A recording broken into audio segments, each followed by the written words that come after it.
മാന്നാർ ശ്രീ മഹാദേവ ഗാനസഭയുടെ പ്രതിമാസ സംഗീത സദസ്സിന്റെ ഭാഗമായി സംഗീതജ്ഞനായ ADGP S. ശ്രീജിത്തിന്റെ സംഗീത സദസ്സ് നടന്നു.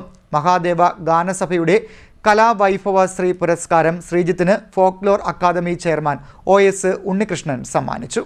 മാന്നാർ ശ്രീ മഹാദേവ ഗാനസഭയുടെ പ്രതിമാസ സംഗീത സദസ്സിന്റെ ഭാഗമായി പ്രശസ്ത സംഗീതജ്ഞനായ ADGP S. ശ്രീജിത്തിന്റെ സംഗീത സദസ്സ് നടന്നു. കർണാടക സംഗീതം വളരെ ചിട്ടയോടും നിഷ്ഠയോടും കൂടിയാണ് എല്ലാവരും പാടാറുള്ളത്. ഒരുപാട് നിഷ്ഠകൾ ഇതിനകത്തുണ്ട്. ഏറ്റവും പ്രധാനപ്പെട്ട നിഷ്ഠ എന്ന് പറഞ്ഞു കഴിഞ്ഞാൽ ഇത് യഥാർത്ഥത്തിൽ ഭക്തി സംവർദ്ധകമാണ്. ചിന്ത കൂട്ടാനായിട്ടും മോക്ഷച്ചികളാക്കി മാറ്റാനായിട്ടും ഉള്ള പ്രക്രിയയാണ് യഥാർത്ഥത്തിൽ കർണാടക സംഗീതം.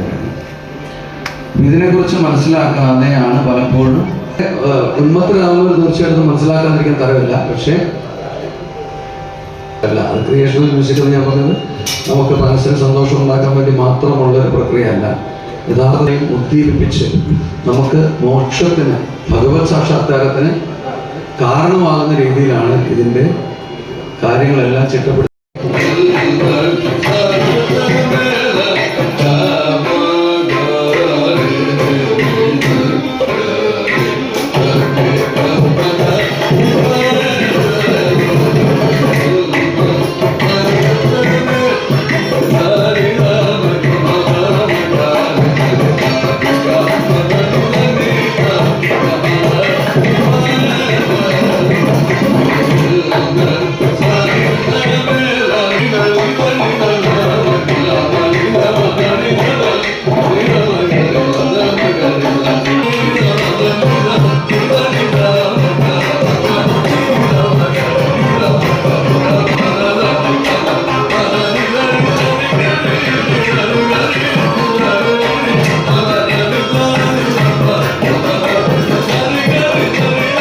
ചടങ്ങിൽ ശ്രീ മഹാദേവ ഗാനസഭ കലാവൈഭവശ്രീ പുരസ്കാരം ADGP S. ശ്രീജിത്തിന് folklore academy chairman OS. Unnikrishnan സമർപ്പിച്ചു. തുടർന്ന് മാന്നാർ മീഡിയ സെന്ററിലെ മാധ്യമപ്രവർത്തകരെ ADGP മഹാദേവ ഗാനസഭയ്ക്ക് വേണ്ടി ആദരിച്ചു. പ്രശസ്ത പിന്നണി ഗായകൻ പന്തളം ബാലൻ, വാവ സുരേഷ്, അനിൽ മഹാദേവ്, ബാലസുന്ദര പണിക്കർ എന്നിവർ പങ്കെടുത്തു. CD Net News, Mannar.